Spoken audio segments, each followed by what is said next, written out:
কিন্তু জালেম শুনে রাখ, আল্লাহর আয়াতের আমি দৃঢ় প্রত্যয়ের সাথে বলতে পারি, তোদের কান্নার আওয়াজ দুনিয়ার কোন মানুষ কেন, একটা মাখলুকও সেদিন তোদের কান্নার আওয়াজ শোনার মতো থাকবে না। এটা বেশি দিন দূরে নয়, হয়তো দুনিয়াতে হবে, হয়তো পরকালীন হবে। আল্লাহ তাআলা স্পষ্ট ঘোষণা করছেন। আল্লাহ বলেন, রব্বানা আবসারনা ওয়া সামি'না ফারজি'না না'মাল সালিহা। এই জালেমরা আল্লাহ তাআলার কাছে অনুনয় বিনয় করে বলবেন, ইয়া রাব্বাল আলামিন, আজকে তো আমরা স্পষ্ট দেখলাম, স্পষ্ট বুঝলাম, আমাদেরকে একটু সময় দিন। ফারজি'না না'মাল সালিহা। দুনিয়াতে তো পানি দিয়ে মানুষকে ধসে দিয়েছি, দুনিয়াতে মানুষের রক্ত দিয়ে হোলি খেলা খেলেছি, দুনিয়াতে মানুষে আয়না ঘর তৈরি করে নিরহভাবে মানুষকে হত্যা করেছি, আপনি একটু আমাদেরকে সুযোগ দেন। ফারজি'না না'মাল সালিহা। দুনিয়াতে যত অত্যাচার আর জুলুম করেছি, আল্লাহ আপনি একটু সুযোগ দেন, আমরা আর দুনিয়াতে কিছুই করব না। আল্লাহ পাক রব্বুল আলামিন বলেন, ক্বালাকসাউ ফিহা ওয়া লা তুকাল্লিমুন। এর জালেম, চুপ কর। দুনিয়াতে বহু বাহাদুরি দেখিয়েছিস, দুনিয়াতে বহু তোর ক্ষমতার দাপট দেখিয়েছিস, শুধু একটা বাঁধ খুলে দিয়ে লক্ষ লক্ষ মানুষকে তুই নিঃস্ব করে দিয়েছিস, আয়না ঘর তৈরি করে অসহায় নিরস্ত্র মানুষদেরকে তুই হত্যা করেছিস, না খেয়ে না পরে জায়গাতে জায়গাতে তাকে হত্যা করেছিস। ক্বালাকসাউ ফিহা ওয়া লা তুকাল্লিমুন। আল্লাহ তাআলা এই জালেমদের কথা শুনবে তো দূরের কথা, ওয়া লা তুকাল্লিমুন, কথার আওয়াজ যাতে না আসে, এভাবে জাহান্নামের ঢাকনাটা মেরে দিয়ে বলবে, চুপ থাক তুই বেঈমান।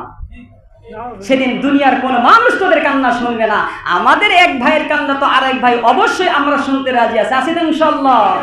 আল্লাহ বলেন, ফাযুকু বিমা নাসিতুম লিকা ইয়াউমিকুম হাযা। যেহেতু দুনিয়াতে আয়াতের নির্দেশনা তোদের মধ্যে শোনানো হয়েছিল, এগুলো শুনে শুনেও তোরা ফাযুকুল আযাব, এই আযাবের আস্বাদন করবার জন্য আমি তোদেরকে প্রস্তুত রেখেছি। আযাব এই পরিমাণ দেওয়া হবে, দেওয়ার সাথে সাথে রক্ত মাংস সব পুড়ে যাবে, কলিজা পর্যন্ত পুড়ে যাবে, কিন্তু আসলে তার মৃত্যু হবে না। ফাযুকুল আযাব, আস্বাদন করবার জন্য তার দেহটা ঠিকই থাকবে। আল্লাহ বলেন, নাসিতুম লিকা ইয়াউমিকুম হাযা। যেহেতু দুনিয়াতে তুই আমাকে ভুলে গিয়েছিলি, আমার নির্দেশন ভুলে গিয়েছিলি, আমিও আল্লাহ তোর সাথে ওই ব্যবহার করেও আমিও তোর সেই আচরণ ভুলে গেলাম। এই জালেমদের রক্ষা দুনিয়াতে হলেও আখেরাতে কোনো প্রকার ছাড় তারা পাবে না। এজন্য আমি এই কথাই বললাম যে আমরা তো আমাদের মুসলমান ভাই হোক, ভিন্ন ধর্মী ভাই হোক, আমরা আমাদের স্বার্থের আলোকে আমরা তাদের পাশে দুনিয়া দিয়েও আমরা সাহায্য করতে পারি। কিন্তু বেঈমান, তোদের ক্ষমতার লোভ লালসা একদিন আল্লাহ তাআলা হটিয়ে দেবেন। যেদিন আল্লাহ তাআলা তোদের আওয়াজটা পর্যন্ত শুনবে না, সেদিন বেশি দূরে নয়, হয়তোবা দুনিয়াতে, হয়তোবা পরকালে অবশ্যই অবশ্যই তোদের শাস্তি অবধারিত থাকবে।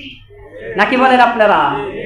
এই যে আমাদের এই জুলুম আর অবিচার, এইগুলো আমরা প্রকাশ্যভাবে আমরা এগুলো আমাদের যারা জুলুম করবে, অবিচার করবে, তাদেরকে জুলুম আর জালেম বলতে আমাদের কোনো দ্বিধা আছে? দ্বিধাটা ওই জায়গায়।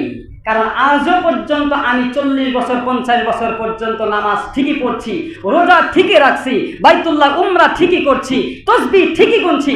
ইহুদি খ্রিস্টানদের কিছু সুপরিকল্পিত